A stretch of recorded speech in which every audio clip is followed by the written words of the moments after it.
जय माता दी भक्तों, आज हम आपको माँ दुर्गा के सातवें स्वरूप माँ कालरात्रि की अद्भुत कथा सुनाने जा रहे हैं। माँ कालरात्रि का रूप भय, मुक्ति और साहस का प्रतीक है। उनके नाम में काल यानी समय और रात्रि यानी अंधकार समाहित है, जो अज्ञान और भय का अंत करने वाली देवी को दर्शाता है। आइए हम आप सभी को उनकी उत्पत्ति, कार्य और महिमा की इस अलौकिक कथा को सुनाते हैं। माँ कालरात्रि की उत्पत्ति की कथा। माँ कालरात्रि का रूप और उनकी उत्पत्ति की कथा देवी भागवत और अन्य पौराणिक ग्रंथों में विस्तृत रूप से वर्णन है। ये कथा उस समय की है जब धरती और स्वर्ग में राक्षसों का आतंक अपने चरम पर था। देवताओं को पराजित करके शुंभ और निशुंभ नामक दो असुरों ने स्वर्ग पर अपना अधिकार जमा लिया था। देवताओं की शक्ति क्षीण हो गई थी और वह पूरी तरह से असहाय और चिंतित थे। स्वर्ग के राजपद से वंचित और राक्षसों के आतंक से त्रस्त देवताओं ने त्रिमूर्ति भगवान शिव, भगवान विष्णु और भगवान ब्रह्मा से सहायता की याचना की। महादेवी, जो समस्त शक्तियों की अधिष्ठात्री मानी जाती है, ने देवताओं की प्रार्थना सुनी और उन्हें आश्वासन दिया कि वह स्वर्ग लोक की रक्षा करेंगी। देवताओं की व्याकुलता और विनती ने महादेवी को अपने दिव्य रूप में प्रकट होने के लिए प्रेरित किया। यहीं से माँ कालरात्रि की उत्पत्ति का प्रारंभ हुआ। माँ कालरात्रि का अवतार देवी दुर्गा के क्रोधित और उग्र रूप का प्रतिरूप है।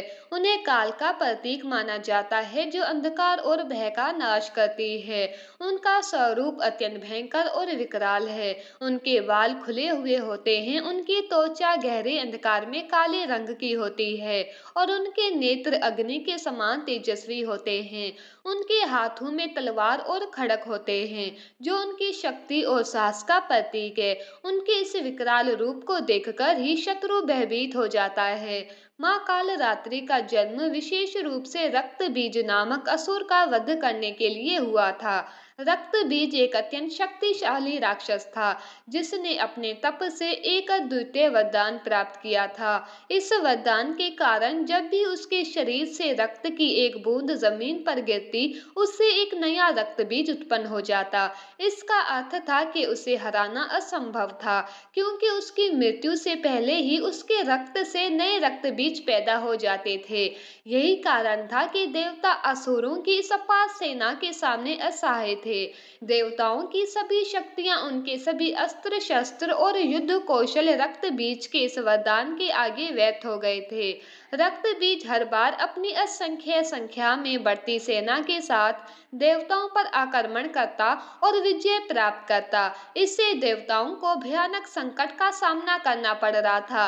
उन्होंने जब देखा कि रक्त बीज को पराजित करना उनके लिए संभव नहीं है, तो उन्होंने महादेवी से प्रार्थना की। महादेवी ने देवताओं की प्रार्थना सुनकर रक्त बीज का अंत करने के लिए माँ कालरात्रि के रूप में अवतार लिया। उनका ये रूप अत्यंत विकराल, शक्तिशाली और क्रोध से परिपूर्ण था। माँ कालरात्रि का ये स्वरूप दिखने में जितना भयानक था, उतना ही उसमें अद्वितीय साहस और शक्ति समाहित थी। उनके तेजस्वी नेत्र अग्नि के समान धधक रहे थे, उनकी सांसों से प्रचंड वायु बह रही थी और उनके विशाल शरीर से शक्ति की अद्भुत तरंगे प्रवाहित हो रही थी। माँ कालरात्रि के इस भयंकर रूप को देखकर रक्त बीज भी विचलित हो गया। उसने पहले कभी ऐसा शक्तिशाली रूप नहीं देखा था। उसकी सेना भी देवी के इस प्रचंड रूप के आगे कांपने लगी। माँ कालरात्रि ने रक्त बीज के सामने आते ही उसे ललकारा और अपने खड़ग से उस पर प्रहार किया। रक्त बीज पर जब खड़ग से घाव हुआ, तो उसके शरीर से रक्त की बूंदें धरती पर गिरने लगी, जैसा कि उस वरदान में था। उन बूंदों से तुरंत नए रक्त बीज उत्पन्न हो गए, लेकिन माँ कालरात्रि इस स्थिति से परिचित थी। उन्होंने रक्त बीज के रक्त को जमीन पर गिरने से पहले ही रोकने के लिए एक अनोखा उपाय निकाला। जैसे ही रक्त बीज के शरीर से रक्त निकलता, माँ कालरात्रि उसे अपने विशाल जीभ से चाटकर निगल लेती।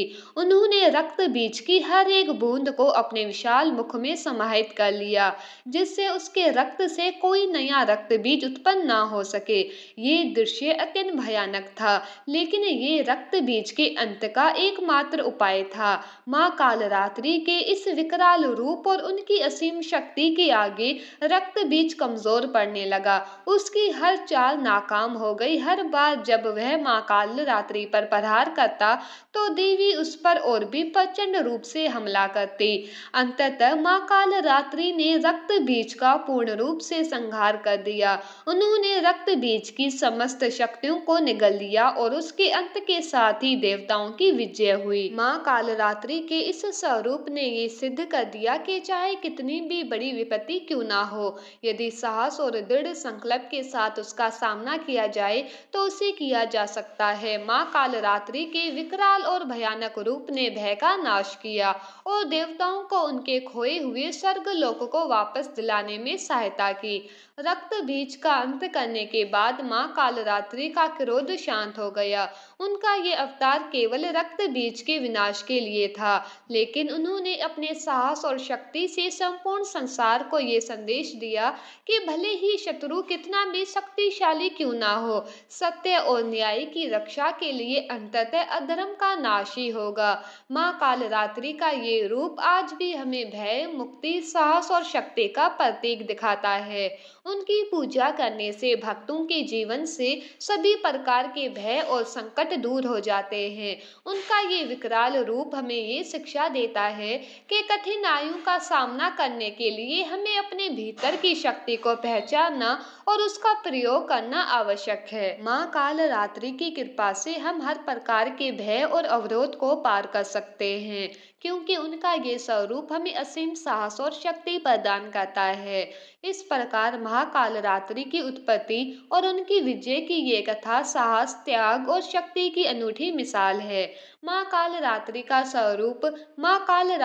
स्वरूप अत्यंत विकराल और भयावह है, जो शत्रुओं को भयभीत करने के लिए है, परंतु अपने भक्तों के लिए ये स्वरूप करुणा और सुरक्षा का प्रतीक है। उनके स्वरूप का विस्तृत वर्णन इस प्रकार है। चार भुजाएं। माँ कालरात्रि चार भुजाओं वाली है। उनके दो हाथों में खड़ग और लोह अस्त्र होते हैं, जो शत्रुओं के विनाश का प्रतीक है। अन्य दो हाथ आशीर्वाद और अभय मुद्रा में होते हैं, जो उनके भक्तों को सुरक्षा और साहस प्रदान करते हैं। काली दह। माँ की दह का रंग काला है, जो अज्ञान और अंधकार का नाश करने का संकेत है। उनका ये रूप संसार की सभी बुराइयों और नकारात्मकताओं को समाप्त करता है। विकराल मुख और ज्वाला। माँ के मुख से अग्नि की ज्वालाएं प्रकट होती है और उनका रूप इतना भयंकर होता है कि बुराई स्वयं ही नष्ट हो जाती है। उनके बाल खुले और बिखरे हुए हैं, जो उनके क्रोध और शक्ति का प्रतीक है। गधे की सवारी। माँ कालरात्रि का वाहन गधा है, जो उनके त्याग और पराक्रम का प्रतीक है। ये वाहन दर्शाता है कि माँ कालरात्रि ने सभी भौतिक वस्तुओं का त्याग कर केवल धर्म की रक्षा और शत्रुओं का संहार करने के लिए ये रूप धारण किया है। माँ कालरात्रि का कार्य। माँ कालरात्रि का प्रमुख कार्य राक्षसों और बुराइयों का नाश करना था। उनका ये कार्य विशेष रूप से रक्त बीज का वध करने के लिए था। उन्होंने केवल रक्त बीज का ही नहीं, बल्कि शुंभ निशुंभ जैसे दैत्यों का भी संहार किया और संसार में शांति की स्थापना की। उनके इस कार्य को विस्तार से समझते हैं। रक्त बीज का वध करना असंभव सा हो गया था, क्योंकि उसका खून गिरते ही उससे नए रक्त बीज उत्पन्न हो जाते थे। तब माँ कालरात्रि ने अपनी विकराल शक्ति का प्रदर्शन किया। उन्होंने अपनी जीभ से रक्त बीज का सारा रक्त सोख लिया, जिससे उसकी कोई रक्त की बूंद जमीन पर नहीं गिरी, और अंत में उन्होंने उसका वध किया। असुरों का संहार। माँ कालरात्रि ने केवल रक्त बीज का ही नहीं, बल्कि कई अन्य असुरों का भी वध किया, जो देवताओं और धरती वासियों पर अत्याचार कर रहे थे। उन्होंने दैत्यों के आतंक से मुक्ति दिलाकर धर्म और न्याय की स्थापना की। धर्म की रक्षा। माँ कालरात्रि कालरात्रि का प्रमुख कार्य धर्म की रक्षा करना था। उन्होंने धर्म के मार्ग पर चलने वाले भक्तों की हर परिस्थिति में रक्षा की और उन्हें अज्ञानता, भय और नकारात्मक शक्तियों से मुक्ति दिलाई। माँ कालरात्रि की महिमा और उपासना का महत्व। माँ कालरात्रि की उपासना का विशेष महत्व है। नवरात्रि के सप्तमी तिथि को उनकी पूजा की जाती है। उनकी पूजा करने से जीवन में आने वाली हर प्रकार की नकारात्मकता, अज्ञान और भय का अंत होता है। उनकी उपासना से भक्तों को निम्नलिखित लाभ प्राप्त होते हैं। भय और संकट से मुक्ति। माँ कालरात्रि का प्रमुख गुण भय का अंत करना है। उनकी उपासना से जीवन में आने वाले सभी प्रकार के भय, चाहे वे मानसिक हो या शारीरिक, समाप्त हो जाते हैं। वे भक्तों को हर प्रकार के संकटों से मुक्त कराती है और जीवन में शांति का संचार करती है।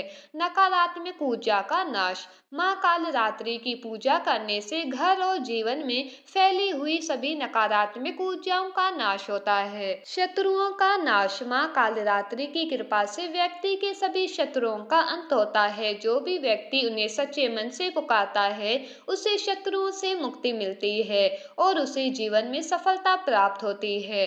मृत्यु पर विजय। माँ कालरात्रि का रूप मृत्यु पर विजय का प्रतीक है। उनकी उपासना से व्यक्ति मृत्यु के भय से मुक्त होता है और मोक्ष की प्राप्ति करता है। माँ कालरात्रि की पूजा विधि और मंत्र। माँ कालरात्रि की पूजा विधि सरल होते हुए भी बहुत महत्वपूर्ण होती है। सप्तमी के दिन उनकी विशेष पूजा की जाती है। आइए जानते हैं उनकी पूजा की विधि और विशेष मंत्र। पूजा की तैयारी। माँ कालरात्रि की पूजा करने से पहले घर को साफ सुथरा कर लें। पूजा के स्थान पर दीपक जलाएं और धूप, पुष्प और नैवेद्य अर्पित करें। माँ को गुड़ का नैवेद्य अर्पित करना विशेष शुभ माना जाता है। पूजा सामग्री। उनकी पूजा में लाल या सफेद पुष्प, चंदन, धूप, दीपक और गुड़ का नैवेद्य शामिल होना चाहिए। पूजा के बाद हवन करें और माँ से अपने जीवन में भय, मुक्ति और शांति की प्रार्थना करें। मंत्र का जाप। माँ कालरात्रि के मंत्र का जाप करना अत्यंत लाभकारी होता है। ओम कालरात्रे नमः। इस मंत्र का जाप करने से सभी भय और संकट समाप्त होते हैं और व्यक्ति के जीवन में शांति और सफलता आती है। आरती और नैवेद्य। पूजा के अंत में माँ कालरात्रि की आरती करें और उन्हें नैवेद्य अर्पित करें। आरती करने से माँ की कृपा प्राप्त होती है और भक्तों के जीवन में सकारात्मक ऊर्जा और साहस का संचार होता है। माँ कालरात्रि की कथा से मिलने वाली शिक्षाएं। माँ कालरात्रि की कथा से हमें कई महत्वपूर्ण शिक्षाएं प्राप्त होती है, जो जीवन के हर क्षेत्र में हमें मार्गदर्शन प्रदान करती है। भय से मुक्ति। माँ कालरात्रि का मुख्य संदेश है कि जीवन में किसी भी प्रकार का भय नहीं होना चाहिए, चाहे परिस्थितियां कितनी भी विपरीत क्यों ना हो। माँ की उपासना से हमें साहस और आत्मविश्वास मिलता है। नकारात्मकता का अंत। माँ कालरात्रि का रूप हमें ये सिखाता है कि जीवन में सकारात्मक ऊर्जा का संचार तभी हो सकता है जब हम नकारात्मकता को समाप्त करें। उनका रूप और कार्य हमें इस बात का संदेश देते हैं कि बुराई का नाश करना ही सच्चे धर्म का पालन है। धर्म की रक्षा। माँ कालरात्रि की कथा हमें ये सिखाती है कि हमें हर परिस्थिति में धर्म और सत्य के मार्ग पर चलना चाहिए, चाहे कितनी भी कठिनाइयां क्यों ना हो। धर्म की रक्षा और पालन ही हमारा कर्तव्य है। तो ये थी माँ कालरात्रि की उत्पत्ति, कार्य और महिमा की कथा। उनकी उपासना से हम अपने जीवन में भय मुक्त हो सकते हैं और हर प्रकार की नकारात्मक ऊर्जा का अंत कर सकते हैं। माँ कालरात्रि की कृपा से हमें शत्रुओं पर विजय प्राप्त होती है और जीवन में सुख समृद्धि का संचार होता है। यदि इस कथा को सुनाने या समझाने में हमसे कोई चूक हुई हो तो माँ भगवती हमारी भूल को क्षमा करें। जय माँ कालरात्रि। अगली वीडियो में हम माँ दुर्गा की 8वें स्वरूप की कथा लेकर आएंगे। तब तक के लिए जय माता दी। धन्यवाद।